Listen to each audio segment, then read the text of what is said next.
Welcome to the Deep Dive. Today, we're jumping into something pretty unusual. It's this intersection of, well, serious global conflict and digital culture.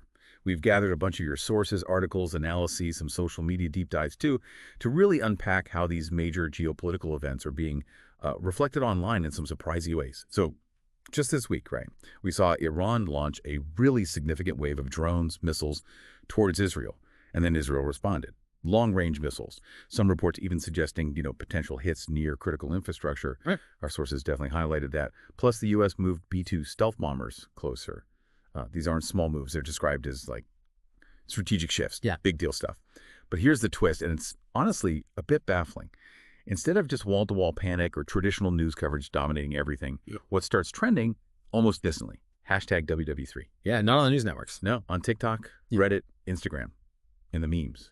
Wow, they just exploded. Right. Totally viral. We saw things like, is this going to affect my Shan order? Or outfit ideas for World War III. And this one got me. Can I be drafted if I have anxiety and a ring light? Mm-hmm. It's quite something. It's a really jarring contrast, isn't it? You've got missiles in the air and memes spreading like wildfire. So that's our mission for this deep dive. Why are people, especially maybe Gen Z, reaching for humor, for memes, while these really serious events are unfolding? Yeah. What are our sources telling us? Well, what's really fascinating, and you see this across the sources, is that it probably isn't just apathy. Not really. I mean, think about it. This generation, they've basically grown up swimming in this constant stream of intense stuff. School shootings, climate change anxiety, pandemics, economic uncertainty, and now this potential global conflict. It's relentless. Well, So when you're faced with that much chaos, things that feel totally overwhelming, uncontrollable, humor can become, well, a lifeline, a coping mechanism. So it's less, I don't care, and more. This is how I deal with something huge and scary that's out of my hands. Our sources mentioned affect regulation. Yeah. Using humor to manage tough feelings. Is that it? Exactly. Yeah. Our research points strongly towards that. It's a kind of what some call cognitive reframing. You take something absolutely terrifying, you twist it, reframe it into something manageable, maybe even absurd. Right. They've learned to navigate crisis constantly.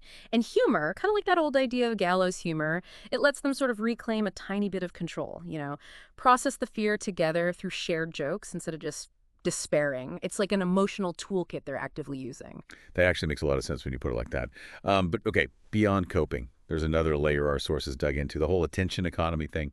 Because these memes, they aren't just private jokes, right? They're trending globally. So what about the platforms themselves? How did they play into amplifying this specific kind of reaction? Yeah, that's crucial. And it really connects to the bigger digital world we live in now. Attention is the currency, right?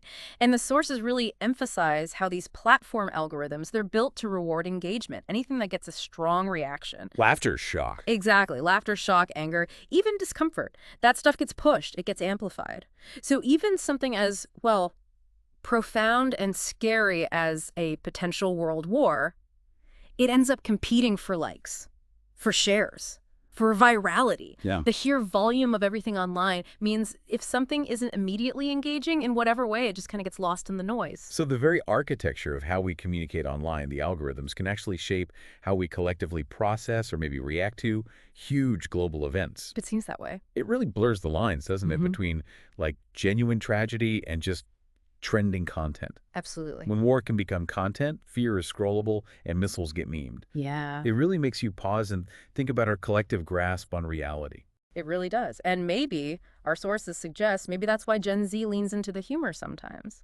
Because the alternative, silence, or maybe just traditional forms of expressing despair, maybe that feels scarier.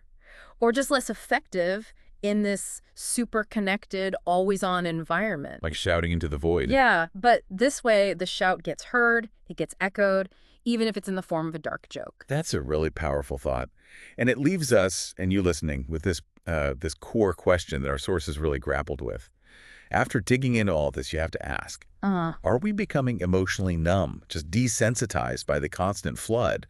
Or is this something else? Are we maybe emotionally evolving, finding a new way to cope with a world that feels, frankly, overwhelming sometimes? Numb or evolved. Yeah. Are horrific events losing their sting because they're just another tile in the infinite scroll? Or is this a new kind of resilience, a way to navigate the nonstop crisis feed without being completely paralyzed by it? It's a deep question about where we're headed. Definitely something to think about.